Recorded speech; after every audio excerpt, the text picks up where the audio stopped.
this is going to be my last instalment of my video, holiday video. I just wanted to say a huge thanks to Massive Events for putting on once again a brilliant event, and to all the crew for all their hard work and for all their help and everything. So thank you. I can't recommend to anybody watching this. They do Stargate conventions. I don't know if they still do the Twilight one, but we've got Hallowhedon and of course their sister company Showmasters, who do all the LFCC and everything. So if you get a chance, I highly recommend, and it's so organised and but laid back at the same time, and I hope it stays like that, because my main concern with like the London Film and Comic Cons is it's starting to become a lot more kind of commercialised. I don't know if that's the right term, but just, yeah, with film promos and they're getting sponsors and that's great for them, but it seems to take away from a bit of the intimacy that it used to have. So, but I hope they stick to it, because they are way better than, say, MCM or whatever. So, but a big thanks to all them, and it's always nice to see familiar faces and that. So that has made it a good time, is knowing that there's people that recognise you and just like, oh, okay, yeah, you know, and chat to you and stuff like that. Also to the crew member, I don't know her name, on my first day when I got here, and I had my luggage and I was absolutely shattered after getting lost and just having to carry the luggage, who very kindly went and got me a bottle of water and stuff, and that sounds like a really silly little thing, but just the thought was there, and she helped me out and stuff. So like I said, I don't know her name, and obviously more likely she will not see this, but I just wanted to say thank you anyway, because, you know, it's just really nice. The other also huge thanks to Donna, my good friend and now carer, who has been looking after the pets while I've been away. So she's had a lot of stress going on recently. So a big thank you and hugs to her for doing that for me, so I could get away and have this time. So that's pretty much it for now. I'm going to pack up my camcorder and everything. I didn't notice before. I don't know if they were there. Well, they must have been there. But clearly I wasn't paying attention. Or maybe they've cut the tree backs, because I never noticed these houses before. And my camera can't focus because of the raindrops. But I think you can just make them out over there. Somebody, Elwyn, her good friend Elwyn, did find out about the church that's, I can't spot, and again the camera's going out of focus, but there's a church over that way, and she did find out the name, but I can't remember it off the top of my head. So it was in that general direction, and unfortunately I can't zoom in because of my sodding camera focusing on these annoying raindrops. But yeah, no, so it's quite pretty actually. I wouldn't fancy living by the main road though, especially so close to the airport. But I don't know. They are pretty houses though. So anyway, that's the end. Thanks for watching if you've been watching. I'm making tea and I've just realised I've left that bag in there for ages, so I might need to make another one. But thanks for watching, and I look forward to the next event. Bye.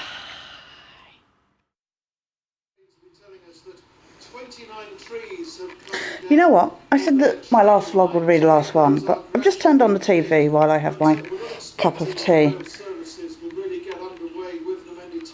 And they're going on. I'm learning the extent of what's happened down in the south regarding the weather. And they're talking about the trains and all this stuff. And I didn't realise, like, it got so bad apparently that trees are falling on the tracks. And I was joking that, you know, it's probably that the National Rail were any excuse to stop. But especially considering it was engineering works yesterday. But yeah, apparently stuff's been going on. So, you know what? I mean, it's one thing saying that I may not make it home because of travel, but I may get home to discover I don't even have a bungalow left. or something's happened. I'm dreading something happening. I'm not clear on the details of this storm, but it's so funny because I'm up in the north, well, Midlands to be fair, and you kind of expect it to be worse here, but it's all been going down in across the south and southwest, and so I'm kind of dreading this, but I mean, especially because they're kind of down Weymouth and that, where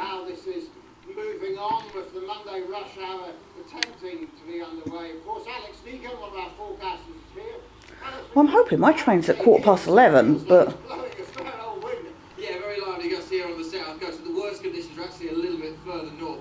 The eye of the storm is moving away now into the North Sea in the next couple of hours. It's just to the south of that where the worst conditions are likely to be. So that's southern parts of East Anglia, the northern home counties, and across the London area.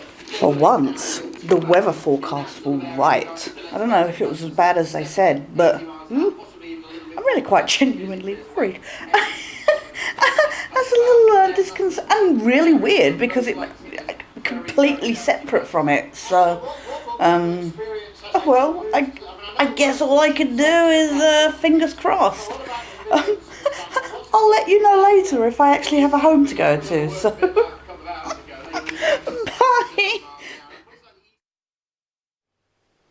Hey everybody. So I just barely made it home safely. I can't even begin to express how bad the experience of travelling on British Rail after kind of in the aftermath of bad weather. So as I said earlier, my train was due at 11:15. So I get to Birmingham International relatively early. And I'm checking up the times on the, I went for lunch first. I got a Subway because, it was Birmingham. Had to do a Subway. So had that. Then went to check the boards.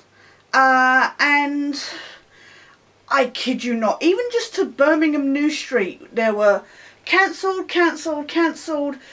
delayed, cancelled, delayed. There was the percentage of on times were ridiculous. So because my train wasn't listed, there seemed to be an issue with the displays because it would go to like page 2 and then suddenly flick back to page 1. So I go over to the tickets desks and I ask, and they said, "Oh, that train isn't going any further than Reading." And I'm like, well, how do I get from Reading to Basingstoke? Well, we don't know. All we know is it's not going any further than Reading. So I said, well, what am I supposed to do?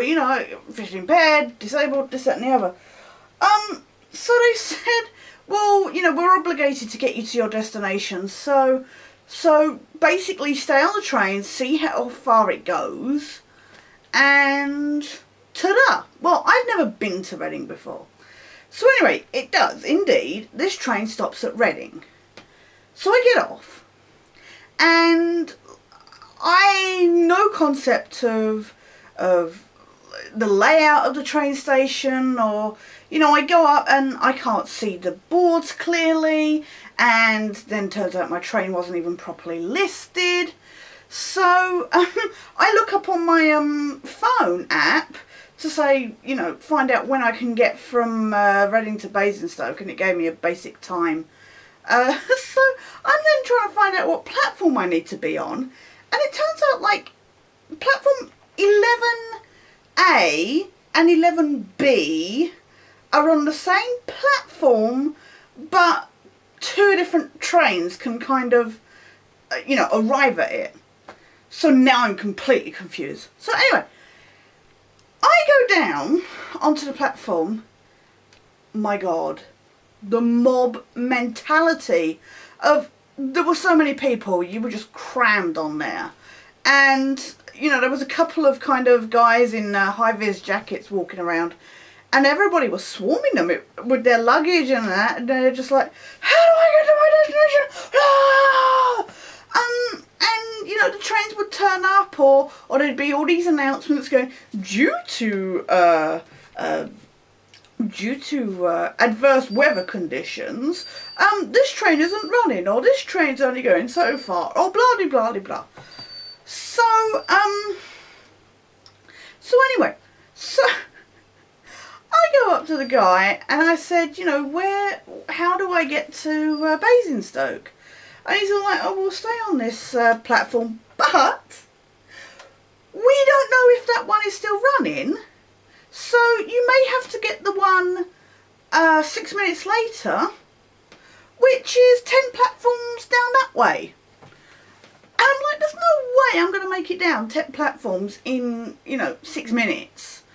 Not only because I have no idea where I'm supposed to be going, but just you know, I had the big luggage bag on my back and my sticks and this, that and the other. It was just awful. So, yeah, I get, finally, the train turns up. There's all these announcements, and I make it to Basingstoke, and thankfully the train from Basingstoke was fine. I was able to get from Basingstoke to Andover without any problems. I booked a taxi ahead, and that was just as well, because I got to Andover and there were so many people at the taxi building. It was a joke. But it just blew my mind, just the amount of people travelling on a Monday afternoon trying to get to their locations and that. And of course I forgot that it was the start of the school holidays. So obviously everybody was doing, you know, kind of going off on holidays for the week while the kids are off. So that was a nightmare. So anyway, I get home, and the thing is as well is there's all these announcements about adverse weather and this, that and the other. I'm stood on the platform in Reading. The sun is shining. There's barely any dampness on the cement whatsoever. So and there's no wind. It was chilly, but that was about it. Now I know obviously this all happened during the night, but it's just so funny to think that they're going due to the weather, and you're stood there going, fine, it's no worse than it's ever been. So it was a really kind of contrast in facts. But anyway, I get home and I didn't really pay much attention because I was so tired. It took me 2 hours longer to get home than it should have done. And even on the trains, it was so packed. I had to sit with my luggage bag on my lap and squashed in, and I'm unfortunately claustrophobic, so slightly freaking out a little bit on a long journey.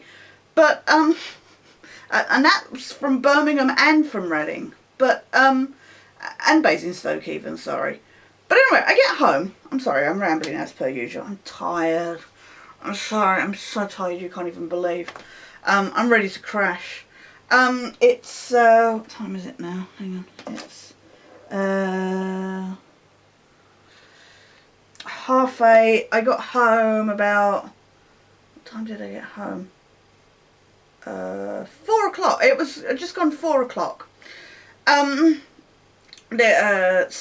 anyway, I get home. And I'm sat here, and I let the dog out and that, but didn't really pay much attention. Kind of laid down and had a cup of tea and that. And then Donna comes round, because she's now my carer and that. So she comes round to help out on that. And she goes to open the back door to let some air in. And she said, "Did you know your fencing's down?" I was like, "What?" So, because due to a fall I had out the back, I don't tend to pay much attention. I just let the dog out, and you know, I don't really pay much attention to the patio. So, anyway, I look out, and all my well, not all my fencing, but the screening that I'd put up on the fence, that had peeled off on the back fence. My large hollyhock plant had snapped in half and been knocked down. There was loads of leaves everywhere. I mean, it wasn't as bad as it could have been, but it was kind of scary. Well, just thinking, you know, the repair wise and stuff like that. So, yeah, it's kind of insane. Like I say, it's, when I think of when I woke up this morning, it was like, when I woke up this morning, I was completely oblivious, and then when I was finding out all this stuff on the news and that, it was like World War III had broken out in the south of the country, and I'm completely la la la la la la la. So, to come back to kind of reality in a way, and be faced with all this is kind of weird. So, I'm glad to be home. I do feel relaxed after the weekend, so I'm hoping that'll stick. But yeah, just I had to let you know what I could have ended the vlog with just back in Birmingham, but I just had to let you know how insane the travel had been, and you know, it just, like I say, it's just amazing that how people can get in that kind of situation, and when you hear all these kind of you know, like zombie apocalypse and all this stuff, when you hear about looting and all that stuff, it doesn't surprise you when you then compare it to what I saw on the platforms, you know, just to change your trains. So yeah, I don't know what it was like. I dread to think what it was like at the airports, if that was like at the railway stations. I mean, this is what cracks me up. They're always saying, you know, I mean, I can't drive, so, you know,